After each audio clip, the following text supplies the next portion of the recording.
bila setiap kali berkumandang azan tiba-tiba dipanggil oleh komandan, setiap kali berkumandang azan, asal sudah azan sudah ada panggilan, Anda perlu mempertimbangkan untuk mengganti komandannya.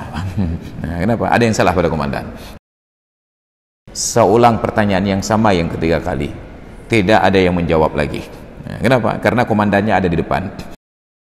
Sehingga karena dakwahnya selalu berapalah gajimu sampai engkau abaikan sholat berjamaah di awal waktu, karena itu narasinya berulang-ulang menjadi semacam dogma dan doktrin di dalam benak kita.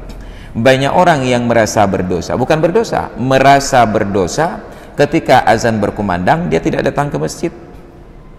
Padahal as-salatu ala waktiha, salat pada waktunya. Tidak disebut tentang awal, hanya disebut as-salatu ala waktiha, salat pada waktunya. Dan yang paling penting, sahabat Perkusi Aceh, 10% dari hasil penjualan kaos dakwah ini akan kita bagikan kepada sahabat-sahabat kita yang kurang mampu di luar sana. Ilmu tanyo benar, amai tanyo benar, kure tanyo benar, ngak selamat dunia akhirat. Maka skala prioritas ini dibandingkan dengan kewajiban yang lain, dan kita rata-rata tidak siap untuk menerima kenyataan demikian.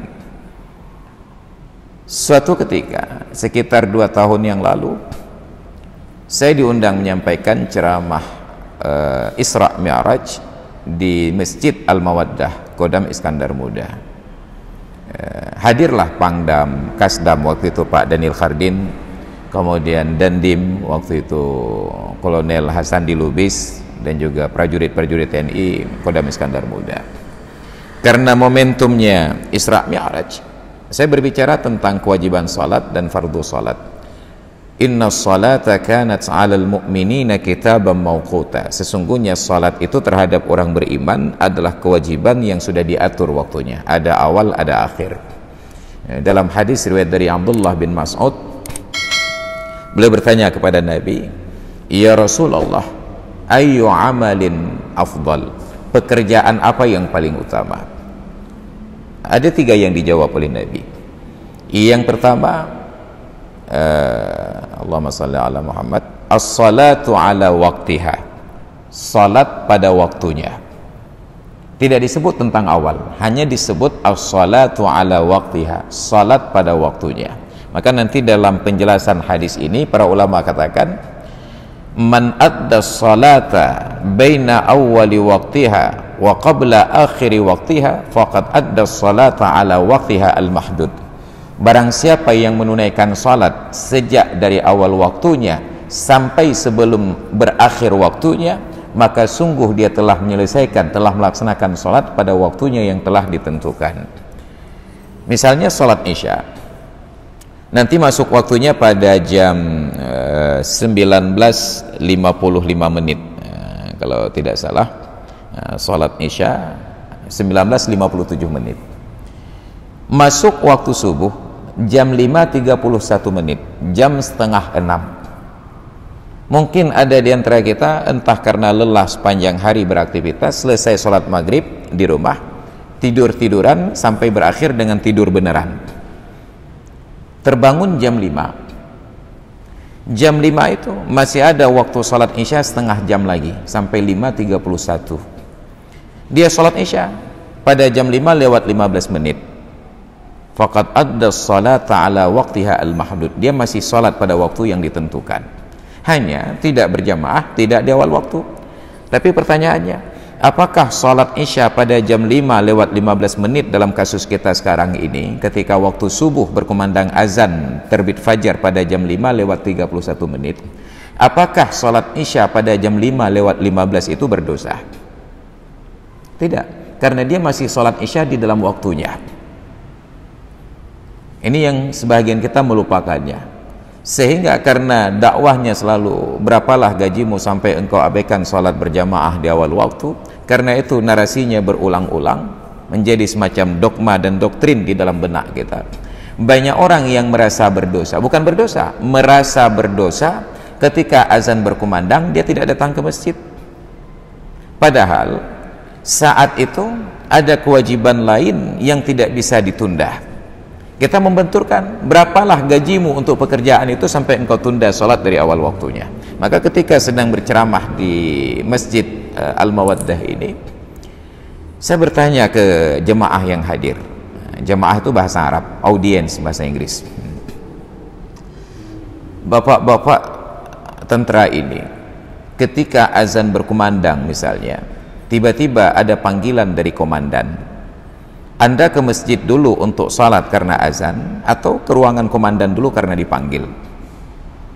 Apa jawaban mereka? Seisi masjid itu kompak menjawab, ke masjid dulu Ustaz, katanya. Ya, kita senang, tentara sangat disiplin salat. Ke masjid dulu Pak Ustaz. Saya ulang kedua kali dengan pertanyaan yang sama. Bapak-bapak para tentara ini, ketika azan berkumandang, lalu di waktu yang sama komandan memanggil Anda ke masjid dulu atau ketemu komandan dulu? Tinggal setengah yang menjawab, masjid dulu Pak Ustaz. Saya ulang pertanyaan yang sama yang ketiga kali, tidak ada yang menjawab lagi. Kenapa? Karena komandannya ada di depan. Pangdam, Pangdam, Kasdam, Dandim, Kasdim dan seterusnya. Tidak ada yang menjawab. Maka saat itulah saya tanamkan ilmu yang baru dalam benak mereka. Ketika azan berkumandang, di saat yang sama datang panggilan dari komandan, temui komandan dulu. Mata mereka melotot ke arah saya seolah-olah ingin menguliti saya. Ini ajaran sesat dari Richard Keung nih. Saya uraikan, Allah itu maha luas karunia-Nya dan maha toleran. Ketika azan berkumandang jam 12.30, jam 12.42 mungkin ukuran waktu sekarang, berlangsung waktu sholat duhur itu sampai dengan jam 4:15. Allah belum marah bila Anda belum sholat duhur jam 2. Allah belum marah bila Anda belum sholat duhur jam 3. Allah belum marah bila Anda belum sholat duhur sampai jam 4, karena habis waktu duhur jam 4:15. Tetapi berurusan dengan komandan, 5 menit Anda terlambat datang, Anda jangan serupakan komandan dengan Allah. Nanti dimarahi oleh komandan, saya panggil kamu kenapa terlambat? Kita jawab, Allah saja memaafkan. Nggak bisa, karena komandan itu bukan Allah Ta'ala. Maka Anda akan dipecat, fasilitas ditarik, pulang ke rumah dimaki-maki oleh istri. Maka saran saya, kalau saat berkumandang azan tiba-tiba ada panggilan dari komandan, temui komandan dulu. Kenapa? Boleh jadi komandan ini ingin sholat berjamaah tetapi tidak bisa datang ke masjid, mengajak Anda berjamaah di ruangannya. Boleh jadi ada kondisi darurat yang perlu segera ditangani, maka Anda perlu segera datang ke ruangannya. Tiba-tiba tidak Anda penuhi, menjadi masalah. Hanya saja bila setiap kali berkumandang azan tiba-tiba dipanggil oleh komandan, setiap kali berkumandang azan, asal sudah azan sudah ada panggilan, Anda perlu mempertimbangkan untuk mengganti komandannya. Kenapa? Ada yang salah pada komandan, hanya dipanggil waktu azan saja. Tapi kalau insidental sekali-kali ada panggilan waktu azan, yakinlah karena ada keperluan. Tanyo bener,